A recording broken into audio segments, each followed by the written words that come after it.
We all know there's some good teams in the NFL, but who are some of the most overrated teams going into this NFL season?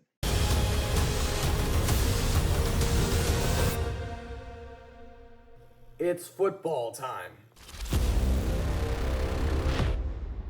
Alrighty, what's going on, everyone? Welcome back to the All Around Sports Podcast of Sports, everything on this channel. I'm your host, Antonio.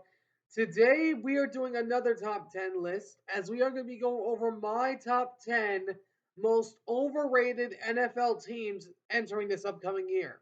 Now, when I mean overrated, it doesn't mean you're horrible. It means something is flawed about your team. So, I made a top 10 list of some of the teams I believe are overrated in my personal opinion. And this does have 1 to 2 dark horses on my list. So that I had on my top 10 list. But without further ado, I hope you guys enjoyed this video. If you do me a favor and smash the like button down below. Subscribe if you haven't already. For now, let's get this thing started. Kick us off at number 10 of the first overrated team in the NFL, and that's unfortunately the New York Jets. Now, although the Jets have not been getting Super Bowl hype as of last year after Aaron Rodgers left, now it's a whole different reason. Why I'm saying they're overrated is because of Sauce Gardner. We all know this man has not been one of the great secondary players of the league. I mean, I believe personally, preferably, I think Woolen should have won that Defensive Rookie of the Year award in that season. I believe that was the same year that they entered the league. But that's another story for another day. But the Jets, they are just still the same old Jets. I mean, come on. They are one of the worst teams run franchises in the NFL. And until they show us that they can make a playoff spot, they're overrated until then because even though they do have Justin Fields now, I just don't trust the Jets organization. Even though Eric Glenn is a good coach candidate, we need to see them first in order to believe in them. So that's why I have the Jets at number 10. Coming at number 9, don't get mad at me about this, the Arizona Cardinals. Let me explain. Every year, Kyler Murray appears to be the most praised quarterback in the league. He gets put unrightably in the MVP conversation. He is declared a top 10 quarterback. And most importantly, they collapse like last year.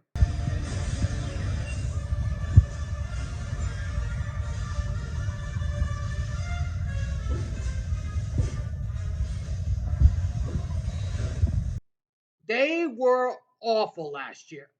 I know not a lot of people are going to like me saying that, but it's true. They were awful. Their offense had a few bright spots as far as Trey Hendrickson, Trey McBride went, but I just don't trust the Cardinals because they are one of the arguably the worst run franchises in the NFL. They've had only very little playoff victories in a 100-year span. I mean, dang, 8 playoff wins in 100 years. That's cuckoo. But what makes this for me, Kyler Murray. I do not. I just don't trust him. He is a man that can cost his team games, like in the game last year against the Rams in Week 17. Threw the game-stealing interception when you should have ran it at the 5-yard line. Did you learn anything from the Seahawks in that Super Bowl? I mean, that still burns me to this day. But the Cardinals, that's why I have them at number 9. Coming at number 8 is the Los Angeles Chargers. The Chargers, I know not a lot of people are going to like this because they were a playoff team last year, but it has to be said. Justin Herbert is not a top 10 quarterback. I know they put him at ridiculously number 7 on the list. He shouldn't even have been on that list. I mean, Justin Herbert, don't get me wrong, he is a great person. I just need to see him win a playoff game first. He is 0-2 in playoff games. One of them was a 27-0 comeback by the Jags. And then a few years later, when Jim Harbaugh's your head coach, you get smacked upside your dang head by the Texans. So Chargers, they have not won a playoff game in who knows how long.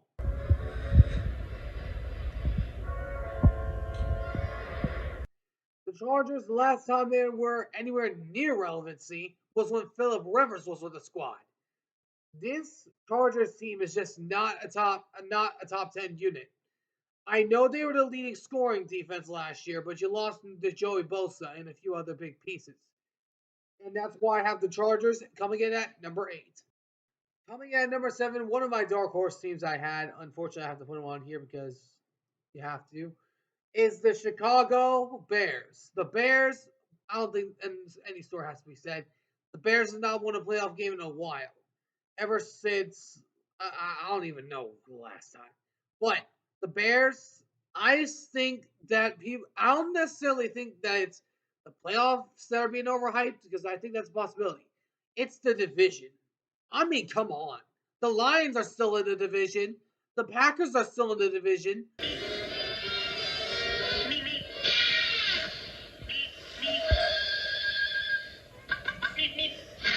The Vikings are still in the division. You're not going to win the NFC North with those three in that conference. I do believe they'll have a chance at a playoff berth, but I just don't think that they'll have a chance of winning their division, which is why I put them at number 7. Coming in at number 6 is the Miami Dolphins. I don't think anything has to be said. The Dolphins haven't won a playoff game in the 21st century at all. I'm flying! Yes! Wait! I'm gonna hit the ground, aren't I? And the Dolphins, they are just not a good team. Tua is by far the most overrated quarterback in the NFL. He is just not great on the road. He is horrible. And also on top of it, he is not a top 10 quarterback. He's 0 and 11 in 40-degree or lower games. I mean, come on. You're supposed to play in the cold. You're supposed to play and not become frozen sushi. Because when I look at the Dolphins, they got to win a playoff game before we can judge it properly. You go out and win a actual playoff game. Nobody moves! Nobody gets hurt! Take it easy with the thing, son. Tua may be that guy, but you're not going to win it constantly freezing up like a dang brick of ice and choking the playoffs on the road if you're not going to be able to weather the dang cold. So either get your cold act together or go play somewhere else, maybe in the UFL for all I care. That's why I have the Dolphins at number 6. Coming in number 5 is the Carolina Panthers, another team I has a dark horse team. Carolina, I don't get me wrong, I love Bryce Young.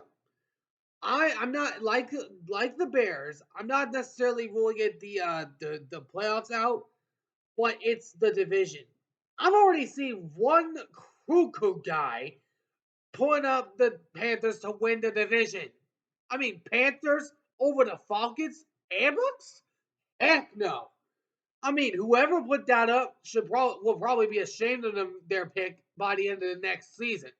But of course, Carolina, I do see a lot of good stuff from them. I do believe they'll sneak into the playoffs.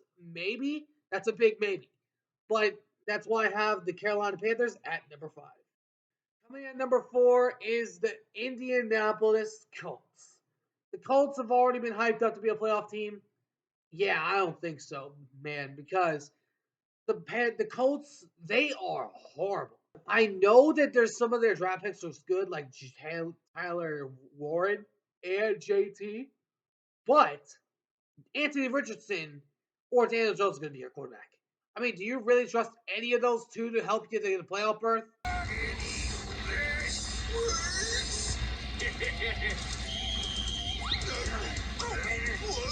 Just one sucker!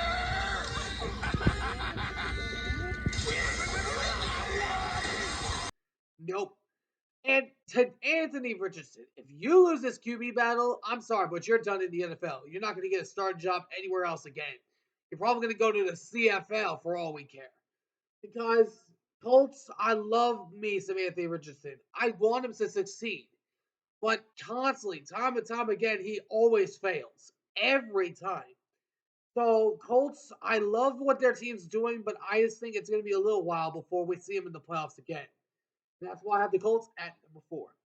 Coming in at number 3 is the Dallas Cowboys. Now I know I had them as a dark horse, but Cowboys, I am so sick and tired of people glazing this team. I am sick of it.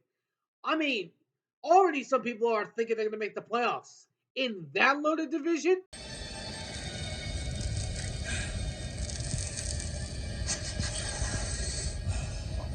I just love the smell of fear. I don't fear you. Then you will die braver than most. Absolutely not. So Cowboys, it's not just the people on ESPN; it's their fans.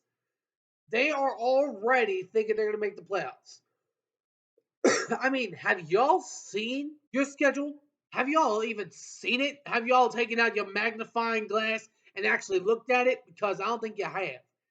Because the Cowboys, their schedule is one of the hardest in the league, and I do believe they'll be at least 7-10, maybe 9-8. That's a big maybe. But Cowboys, I just don't think they're going to be a good team next year, so that's why I have them at number 3. Coming in at number 2 is the Pittsburgh Steelers, the black and gold incarnation of winners. May not be that this year. The Steelers made a lot of offseason moves, primarily getting Aaron Rodgers.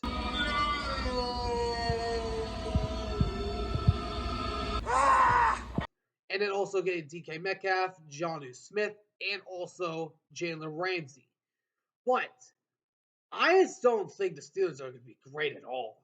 I think they're going to go over under 500 because Steelers Aaron Rodgers is washed. He's an old mint recorded tape. He's not a great player. He's not what he was. Aaron Rodgers, I would have taken Justin Fields in that offense instead of Aaron Rodgers, if you ask me. Because Aaron Rodgers is an old, washed player. He's washed. The only thing good about him is the aura he brings to the team, which is not a great aura. The one thing the Steelers are only good at is the defense. Their offense hasn't been anywhere near relevant since Big Ben left, since before Big Ben left. And Aaron Rodgers is not going to help you get back to the promised land, to which is a playoff victory. That's why I have the Steelers at number 2. Coming in at number 1, the most overrated team in the NFL next season is the San Francisco 49ers. I don't think this comes as a big surprise to anybody. Because let me explain. The 49ers, 2 wide receivers are already on injured reserve.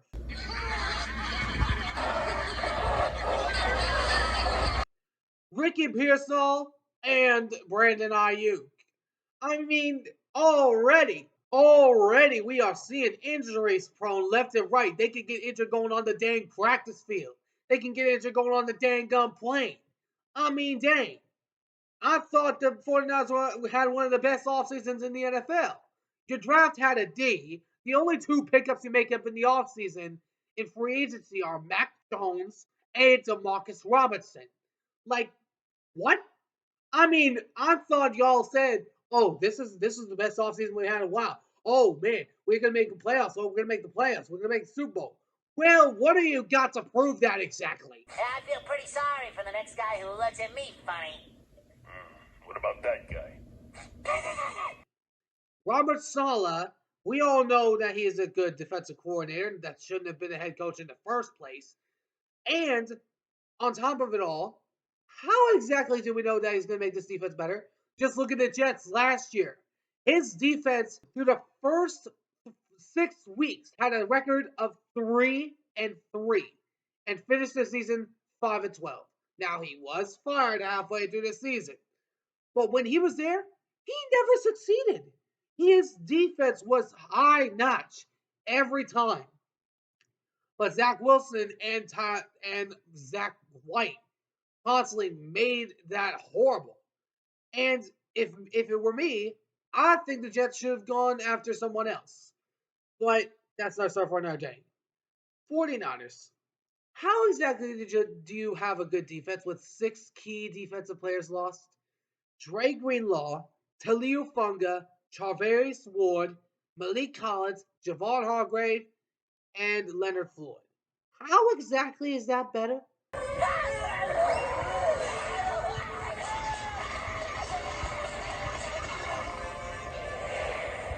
Squidward, are you okay? No. How exactly is that better? I mean, we just saw the Commanders pick up Vaughn Miller. Y'all have that money. Why don't you go after an edge rusher? Because it appears like y'all need one after that draft you had. What can I do anything right?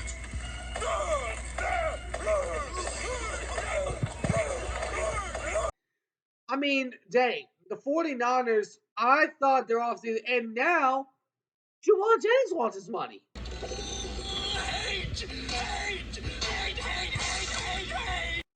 I mean, you already paid Fred Warner, you already paid George Kittle, and you paid Brock Purdy. Now you got Jamal Jennings either seeking a new contract or wanting to trade. Because I still do not understand this. Why is Purdy still a top 10 quarterback in the NFL? Why are we still putting him in that conversation? Have you seen what that man looks like without his weapons? He's been horrible. He's been mediocre at the very least. Purdy, the only reason he's succeeding in the NFL right now is Kyle Shanahan. That's the only reason. I would put this on the record. If Purdy did not have Kyle Shanahan in San Francisco right now, I guarantee you they would have a losing season. I guarantee you. Because that is what Kyle Shanahan does. Kyle Shanahan gets his team good in the regular season, but then folds up like a bag of chips in the offseason.